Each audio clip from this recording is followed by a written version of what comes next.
Welcome to the deep dive. Today we're looking at something quite specific, juvenile angiofibroma, often just called JA. Right. It's a pretty rare tumor, mostly seen in adolescent boys. Exactly. And our goal here is really to break down what it is, how it shows up, and how doctors approach it based on the latest clinical understanding. We're aiming for a clear, concise overview for anyone interested. And it is uncommon. Think about Denmark, maybe zero point 0.4 cases per million people a year. But then you look at, say, Southern Europe or Asia, and the numbers seem to be higher. Interesting variation there. Yeah, and while the deep biology, the sort of why, is still being explored clinically, we actually have a pretty good handle on it. How it behaves, how it looks on scans, that's really what guides diagnosis and treatment. Okay. And it's classified as benign, right? Histopathologically. That's correct. Under the microscope, it doesn't look like a typical cancer. And this seems crucial, it's not exactly harmless, is it? It does something to the bone. Precisely. That's a key feature. Despite being benign in cell structure, it has this distinct ability to erode nearby bone. That's a major part of how it causes problems. Okay, let's get into that. Where does this thing typically start? It usually originates on the sidewall in the very back of the nasal cavity, specifically near an opening called the sphenopalatine foramen and the base of the pterygoid bone structure. Ah, so that location explains the older name, nasopharyngeal angiofibroma? Exactly. Because its early growth is often under the surface, pushing towards the nasopharynx region, that sphenopalatine foramen is like a doorway between the nose and deeper structures. So if you're, say, a teenager or a parent, what are the first signs you might notice? What rings the alarm bells? Typically, the first things are a stuffy nose that just won't clear up, persistent nasal obstruction, and nosebleeds, sometimes quite significant ones. Makes sense, given the location. Right there in the nasal passage. Yeah, those are the classic initial symptoms. Now back to the bone erosion you mentioned. Which bones are we talking about, and what happens when they get eroded? Good question. We often see erosion affecting the pterygoid plates, part of the skull base, the clypeus, which is another central skull base bone, and the floor of the sphenoid sinus. The sphenoid sinus. That's one of the air cavities in the skull. That's right. And what's interesting is if the tumor erodes through the floor of that sinus, it can actually grow up into the sinus space. It might even fill it completely. Wow. But usually it does this without actually invading the sinus lining itself. It just sort of occupies the space. Like finding an empty room, as you said. Kinda, yeah. And from there, it can continue its spread along the skull base, sometimes heading towards an area called the foramen lacerum. If we see that pattern, we really need to look carefully for any tumor tissue behind those pterygoid plates. So it's clearly not just staying put. It sounds like it follows certain paths. It definitely does. JAs really like to spread along the natural openings, the foramina and fissures in the skull base. That's characteristic. Okay, like where? Well, for example, it can go sideways, laterally, through that sphenopalatine foramen we mentioned. Right, the doorway. Yeah. And that leads it into the pterygopalatine fossa. And from there, it can push even further sideways into the infratemporal fossa. That's kind of below and to the side of the temple area. And can doctors see evidence of this on scans? Are there specific signs? Oh, absolutely. On CT or MRI scans, when it spreads laterally like that, you'll often see that sphenopalatine foramen looks wider than normal. Oh, okay.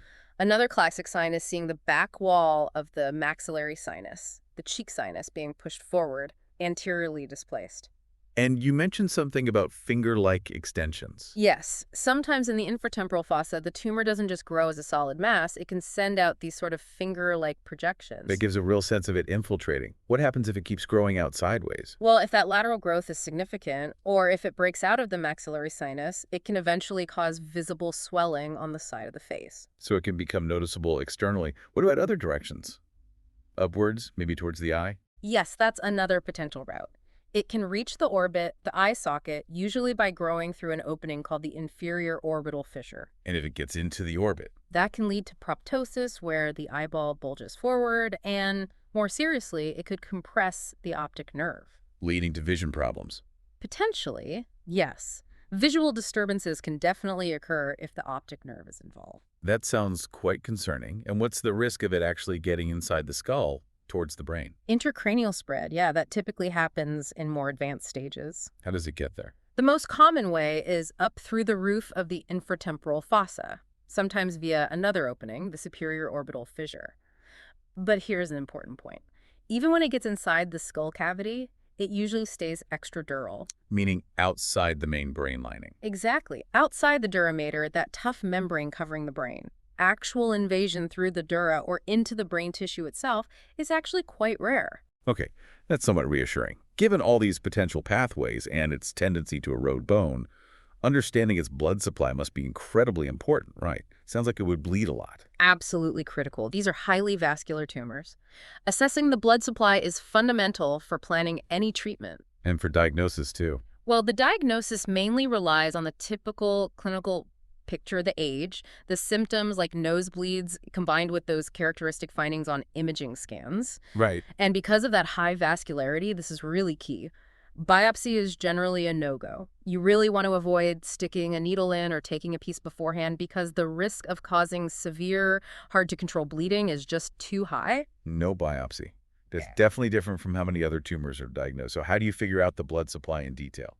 That's where angiography comes in, imaging the blood vessels. Okay. In the early stages, the main supply, the primary feeders, usually come off the external carotid artery system, specifically the sphenopalatine artery and branches of the maxillary artery. The external carotid. The one Yeah. supplying the face and scalp, mostly. That's the one. But as the tumor gets bigger, more advanced, other branches from the external carotid can get recruited, like the ascending pharyngeal artery. Think of it like the tumor building more supply roads as it grows. And it's not just the external carotid system involved in bigger tumors, is it? I thought the internal carotid could sometimes play a role. You're absolutely right. In larger JAs, you can sometimes see blood supply coming from branches of the internal carotid artery, the one mainly supplying the brain.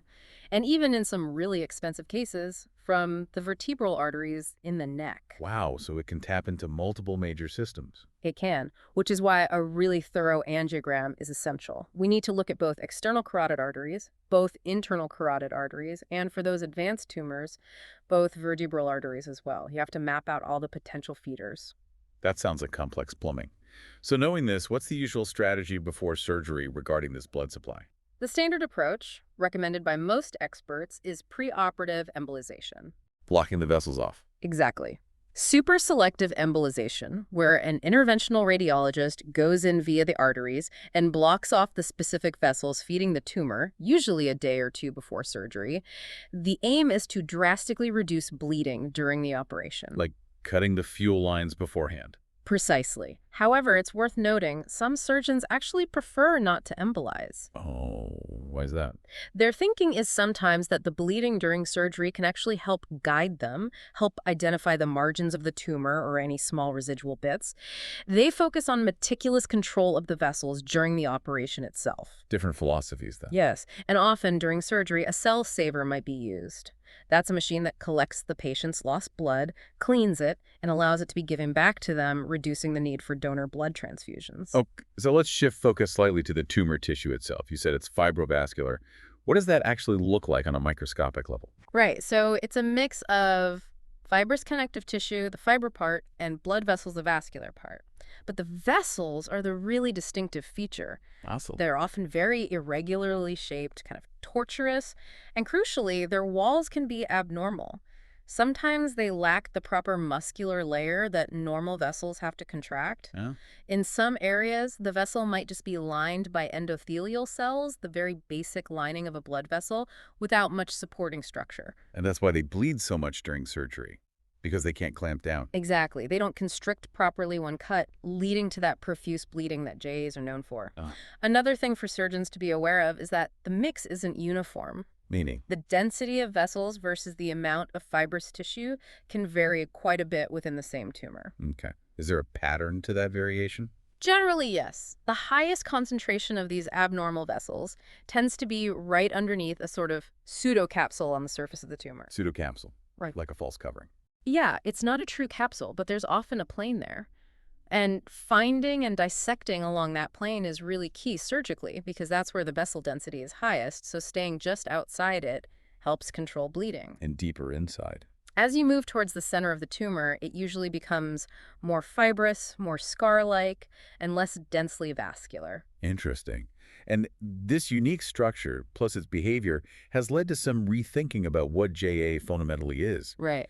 Not necessarily a standard tumor. That's a really interesting point, yes. There's a growing hypothesis, supported by some recent genetic and molecular work, that JA might actually be more of a vascular malformation, like an abnormal collection of blood vessels formed during development, rather than a true neoplasm, which is a new growth of abnormal cells. A developmental anomaly rather than a typical tumor growth. Something along those lines, yeah. The specific vascular architecture really lends itself to that idea. And that ties neatly into a theory about its origin during embryonic development, doesn't it? Something about a branchial arch artery. Yes, the theory involving the incomplete regression of the first branchial arch artery. It's quite compelling. Explain that a bit. What's the first branchial arch artery? It's a temporary vessel that's present very early in the development of the head and neck structures. Normally, it largely disappears. The theory suggests that if parts of it don't regress completely, this leftover vascular tissue could be the starting point for a JA. Okay, how does that theory explain the tumor's typical features? Well, first, the location. Where does this artery normally regress? Right near the pterygoid base and the sphenopalatine foramen, the exact spot where JAs usually arise. The geography matches. Perfectly. Second, the blood supply.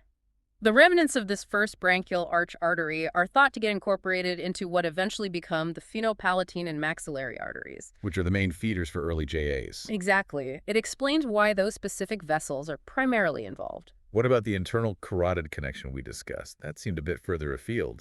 Good point. But developmentally, the first branchial arch artery actually does have a connection to a specific part of the internal carotid artery, the C4 segment. So if remnants persist, that embryonic link could explain why the ICA sometimes ends up feeding the tumor, even though it's not anatomically right next door initially. That really does tie it all together. Yeah. And does this theory also explain why surgeons often find residual tumor right at the pterygoid base or clivus? Yes, because that's the anatomical region where this artery's regression happens. If the regression is incomplete, that's precisely where you'd expect those primordial tumor cells or vascular remnants to be located. It underscores why meticulous surgical attention, often involving drilling, is needed in that specific zone to prevent recurrence. Fascinating stuff. Okay, so we have a solid picture of the tumor itself. Let's pivot to treatment. The consensus seems to be moving towards endoscopic surgery. Yes, for a large proportion of JAs, endoscopic resection going through the nose with cameras and instruments has become the treatment of choice, certainly in experienced hands. Why the shift towards endoscopic? It allows for excellent visualization, often avoids external incisions, and can lead to quicker recovery compared to traditional open approaches, while still achieving complete removal in many cases. What are the key steps or considerations when doing an endoscopic removal? It's quite involved. A crucial early step is opening up the maxillary sinus widely, exposing its posterior wall. How much bone you remove there, the medial maxillectomy, kind of depends on the tumor size. Okay. You carefully remove that bone, often with punches or drills, trying not to tear the lining underneath to get access to the space behind it, the pterygopalatine fossa. Then a really critical maneuver is identifying and controlling those main feeding arteries, the sphenopalatine and maxillary arteries, as early as possible. Clipping them or coagulating them early really helps manage bleeding. Early control of the blood supply. Makes sense. Absolutely vital. Sometimes, for smaller tumors, just gently pushing the tumor medially can help expose those vessels. For larger tumors extending way out sideways, sometimes an assistant applying gentle finger pressure externally, sort of under the cheekbone, can help push the tumor back into the surgeon's view. Clever techniques. What else is involved? Often, the back part of the nasal septum is taken down to improve access and see the tumor margins better. The front wall of the sphenoid sinus usually needs to be opened, sometimes on both sides, to see and remove any tumor that's grown in there. Right. Then comes the dissection itself, carefully peeling the tumor off the pterygoid base, the area around the pterygoid canal, and the clivus, that critical area again. And bleeding during that part. How's that managed? Venous bleeding from the bone can be tricky. Surgeons might use diamond drills on the bone, apply chemical hemostatic agents like packing materials, or use fine-tip diathermy to seal bleeding points. And you mentioned drilling at the end. Yes, that's super important. Right at the end of the resection, even if it looks like all the tumor is out, drilling the bone at the pterygoid base and the clivus is strongly recommended. That's to remove any microscopic residual disease at the tumor's likely origin. Trying to prevent it coming back. Exactly. And throughout the whole dissection, the guiding principle is to stay on that pseudocapsule. Following the plane. Yes, avoid digging into the tumor itself. If you encounter those finger-like extensions, you try to gently tease them out, again following that pseudocapsular plane. It sounds like a very effective technique, but presumably it has its limits. It's not for every single case. Definitely not. While it's ideal for many JAs, especially those contained within the nasal cavity, sinuses, and nearby fossae, its application isn't dogmatic. It heavily depends on the surgeon's experience and the tumor's extent. So the surgeon might decide partway through that an open approach is better. Absolutely. A good surgeon always has the option to convert to an open or combined approach if they encounter unexpected difficulty, uncontrollable bleeding, or feel they can't safely remove the tumor endoscopically. Patient safety comes first. The boundaries of what can be done endoscopically are constantly evolving as surgeons gain more experience. So generally speaking, what kind of JAs are considered good candidates for a purely endoscope approach? Generally, tumors limited to the nasal cavity, the nasopharynx, the sphenoid sinus, and the pterygopalatine fossa are well suited. And more extensive ones. With increasing experience, many surgeons are now tackling tumors extending into the infratemporal fossa, behind the pterygoid plates, and even with limited extension into the orbit or near the pituitary gland endoscopically, especially for primary first-time surgeries. But there must be situations where it's clearly not the best choice. Contraindications. Yes, there are definite contraindications. Things like really broad infiltration across the skull base, tumors getting the majority of their blood supply directly from the internal carotid artery, situations where the tumor is actually encasing the ICA, or any evidence of true brain invasion. Those usually require open or combined approaches. And you mentioned earlier that sometimes, even with the best approach, leaving a small amount of tumor behind might be necessary. That's right, especially when the tumor is stuck to critical structures like the optic nerve, the cavernous sinus, a complex area with nerves and vessels, the internal carotid artery itself, or the dura. Preserving function is paramount, so sometimes a surgeon has to make the difficult call to leave a small known residual piece rather than risk permanent neurological damage. This can happen with both endoscopic and open surgery. What about surgery if the tumor comes back? Is endoscopic still an option then? Revision surgery is a different ballgame. There's often scar tissue, altered anatomy, and the tumor might be more adherent to those vital structures. While endoscopic revision is sometimes possible, surgeons need to be extra cautious. The risk profile changes, and an open approach might be safer in many revision scenarios. And if there is residual tumor left, or found later, Then careful radiological follow-up, usually with MRI, is essential. It's interesting, though, research, like work by Nikolai and colleagues, has shown that not all residual tumor necessarily grows. Sometimes it can just sit there stable for years. So observation can sometimes be an option, too, depending on the specifics. this has been incredibly thorough. Just to recap the key points. Juvenile angiofibroma, it's rare, hits adolescent males, looks benign but erodes bone. Right, and its growth follows predictable pathways along skull base openings. Highly vascular, which dictates diagnosis, no biopsy and treatment, often involving embolization. And surgery has really evolved, with endoscopic techniques becoming central for experienced surgeons, focusing on early vessel control and meticulous dissection along the pseudocapsule, especially drilling that critical pterygoid base area. But always remembering the limitations and the potential need to leave residual tumor near vital structures, or to use open approaches for complex or revision cases.